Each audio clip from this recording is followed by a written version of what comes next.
Jajaran dari DPP. Di sini ada Ketua Bidang Advokasi Hukum dan HAM, Bapak Jack Sidabuta, Ketua Bidang Pertanian Bapak Rusra Ginting, dan Ketua Bidang Pariwisata Bapak Yafet Rabi. Tertarik dan saling berkesan itu semangatnya betul. Ya, ternyata di balik MIN ada seorang Pak Jack. Coba Anda bayangkan ya, Pak Jack sudah posisi yang bagus, mau ke desa kalian. Halo. Nah, coba ya, bayangkan komitmennya. Jadi kalau kami punya komitmen, Anda nggak punya komitmen, bubar. Oke, kita beri tepuk tangan buat Bu Dona dengan Pak Jack. Tanpa panjang lebar,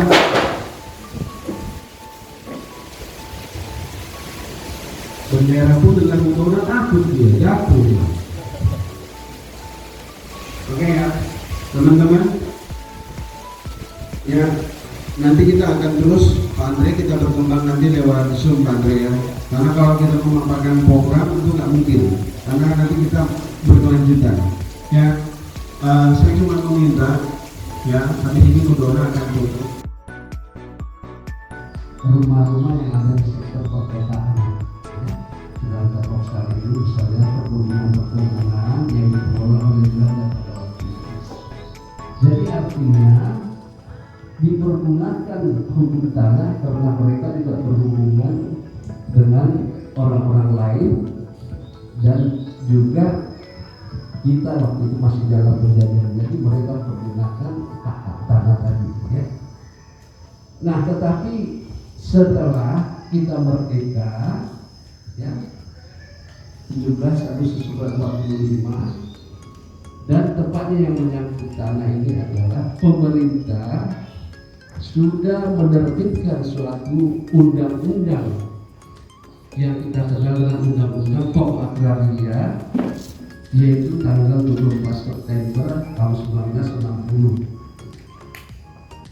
Jadi sejak diterbitkannya undang-undang tersebut, maka tanah di Indonesia hanya dibagi dua, yaitu yang pertama adalah tanah milik adat yang kita kenal dengan birik dan kepitir ya. Ada juga tanah-tanah yang lain yang mirip dengan tanah milik adat yang dikuasai oleh Swakarta, yaitu mengenai kesultanan Jogja, Yogyakarta, kemudian Delhi dan daerah-daerah lain. Itu disamakan dengan tanah-tanah hak milik, tanah milik adat. Jadi artinya pengakuan pemerintah sampai saat ini tanah itu dibagi adalah tanah milik adat tadi dan tanah negara. Hukumnya tanah ya harus kita atur, kita mulai dengan, jadi ada nanti undang-undang tanah baru, ada undang-undang tanah lama. Jadi yang dimaksudkan undang-undang tanah lama adalah tanah-tanah yang dikuasai Portugal, Belanda, dan Inggris pada waktu itu yang masuk ke Indonesia ya. Mereka terhadap tanah yang ada di Indonesia ini, mereka mempergunakan ketentuan-ketentuan yang ada di negaranya, itu dalam hal ini Belanda ya. Jadi tanah pada waktu itu sesuai dengan hukum pertanahan di negeri Belanda ada 3 jenis. Ada yang namanya egendom, ada erfpacht, ada opstal. Jadi sama saja, kalau egendom itu hak kepemilikan ya, kita katakanlah kalau kita terjemahkan ke Indonesia hak milik ya. Kalau sertifikat kita kan ada 4 jenis, ada hak milik, hak guna usaha, hak bibit, dan hak pakai, ada 4 ya. Jadi artinya pada saat penjajahan sampai dengan 24 September, kebetulan nih baru sekarang 24 September. Instruksi Presiden saat itu ya, masih beliau Bung Karno. Tapi tahun 65 terjadilah peristiwa G30S, sehingga itu diambil alih. Yang tadinya, saya terlambat ngomong, yang tadinya itu akan diganti, akan dibayar. Namun belum terrealisasi oleh PT Pangan, terjadilah peristiwa itu. Maka diambil alih oleh negara, diserahkan kepada Angkatan Laut dengan perjanjian akan diganti sesuai dengan komitmen dengan titik tangan itu. Karena kita semua sama-sama tahu zaman Orde Baru siapapun nggak bisa bergerak. Iya, bergerak. Ya mungkin Pak Jek lebih tahu. Sehingga terbengkalai. Bukan tidak diurus, tetap dipertanyakan. Namun ya benturannya terlalu banyak. Diurus lagi zaman reformasi ini, sehingga berkali-kali juga terakhir 2006 itu sudah diputuskan oleh Komisi 2 bahwa akan diganti rugi. Suratnya lengkap. Jadi Komisi 2 DPRD ya. Ketua Umum Masyarakat Indonesia Maju, Ibu Dona Yurika Sidabutar sedang meninjau lahan porong di Lampung Timur, Desa Mekarjaya. Ya, Assalamualaikum warahmatullahi wabarakatuh. Kami dari DPP Masyarakat Indonesia Maju, saya Ketua Umum Masyarakat Indonesia Maju. Dengan ini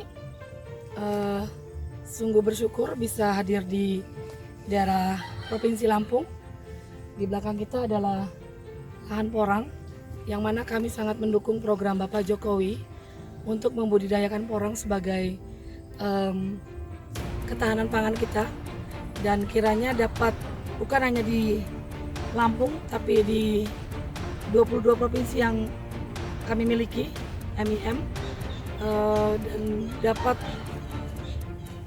tersalurkan bukan hanya sebagai pembuat atau menciptakan porang, tapi dapat mengelola juga. Kami sangat mengharapkan supaya kita juga bisa membangun pabrik-pabrik untuk pengolahan porang ini, dan dengan begitu apa yang dicita-citakan oleh bangsa kita sebagai penghasil porang, salah satu penghasil porang terbesar, dapat terwujud.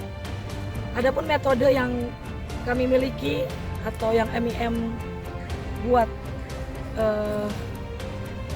dengan porang ini adalah metode panen di semua musim. Jadi mau tanahnya kering ataupun kita memiliki musim yang ada 2 musim, kita dapat panen, tetap dapat panen. Nah, metode inilah yang akan kami terapkan di semua provinsi, terutama di 22 provinsi yang MIM Masyarakat Indonesia Maju miliki. Dan di sini ada Dewan Pakar kita, Pakar Pertanian Bapak Roni Sraginting, yang akan lebih menjelaskan kira-kira apa yang akan kita sumbangkan untuk negara ini dalam hal pertanian porang. Silakan Pak Ginting. Oke, selamat sore, salam sejahtera buat kita semua. Pertama-tama saya ucapkan terima kasih kepada Bapak Ketua DPW Lampung ya, Pak Bahroni, sudah menyambut kita ya Pak ya dalam mengembangkan program-program yang sudah kita tetapkan di Ormas Masyarakat Indonesia Maju. Nah, pada hari ini kita sudah melihat ada porang ya Pak, udah ditanam di Lampung. Nah, dan ini desa apa tadi Pak namanya? Mekarjaya, Kabupaten Lampung Timur. Nah, ini adalah program yang memang sangat bagus untuk kita kembangkan Pak ke kabupaten-kabupaten lain ya Pak ya di Lampung. Namun dalam hal ini saya melihat ada sedikit kendala di mana pabrik untuk pengolahan ini sendiri memang harus segera juga kita usulkan kepada pemerintah supaya kita tidak ragu lagi mengembangkan porang di sini dalam jumlah yang lebih besar skalanya. Namun hari ini kita sudah tahu langsung dengan kelompok penggiat porang ya Pak. Ya Pak Sidik, kelompok apa namanya Pak? Kelompok Mekar Jaya. Mekar Jaya. Kalau sementara ini yang bisa ditampung Mas Sidik kira-kira itu berapa tonase ya kira-kira yang Mekar Jaya mampu tampung? Untuk per hari kita tampung dari petani-petani itu Pak sekitar 2-4 kol diesel. 2-4 Iya. kol diesel, satu kol diesel 6 tonan ya? Iya. 8-9 ton, 4 berarti Per ton, 30 per hari? per Iya. hari. Kurang lebih 40 sampai 50 ton 40 barang sampai masuk itu 50 ton. per hari. Waktu produktif masa panen. Masa panen begitu. Jadi kepada masyarakat Lampung ya saya rasa ya Pak Bahroni nggak usah kita ragu lagi budidaya ini, sebab kalau kita tanya kembali kepada pihak yang membuat industrialisasi dia kembali bertanya Pak, bahan bakunya sudah banyak belum? Nah sementara kita menanam pabriknya mana gitu. Jadi dua hal yang memang saling bertanya begitu. Dan ini saya rasa juga Lampung ke Jawa pengiriman juga nggak kalah jauh.